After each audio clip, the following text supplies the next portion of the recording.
when a person's head is very strong, his ego is very strong. That is the symbolic representation. அப்போ கணபதி வந்து நான் உன்னை விடமாட்டேன்னு அந்த அங்க பிடிவாதமா நிக்கிறது, it symbolically represents your ego. So அந்த அந்த அகங்காரத்தை யார் அழிக்க போறா அப்படின்னா சிவன் தான் அழிக்க போறா. அதனாலதான் அந்த தலையை வெட்டுறார். உலகத்துல 3 விதமான சக்திகள் இருக்குது.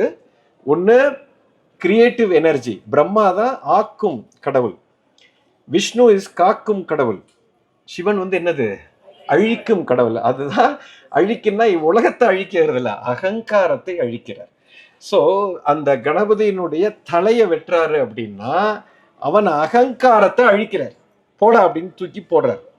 அவன் அகங்காரத்தை எப்போ நீங்க அழிச்சிட்டீங்களோ, இப்ப பார்வதி என்ன பண்றாங்க, பார்வதி என்ன சொல்றாங்க, கழுத்தை வெட்டின உடனே நான் அந்த உலகத்தையே அழிக்க போறேன்னு சொல்றாங்க. அப்படின்னா என்ன அர்த்தம்னா, எப்போ ஒரு மனிதனுக்கு அகங்காரம் இல்லையோ, இப்போ இந்த கிரியேஷன் இருக்கு இல்லையா, இந்த படைப்பு மேல இருக்கிற பற்று போயிடுச்சுன்னு அர்த்தம்.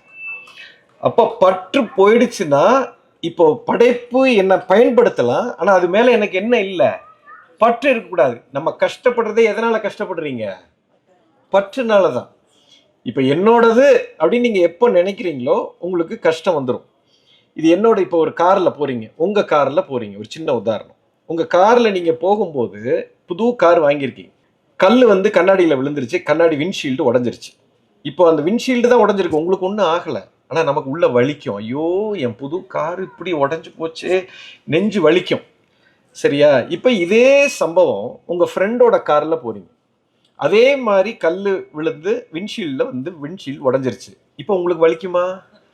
வலிக்கவே வலிக்காது.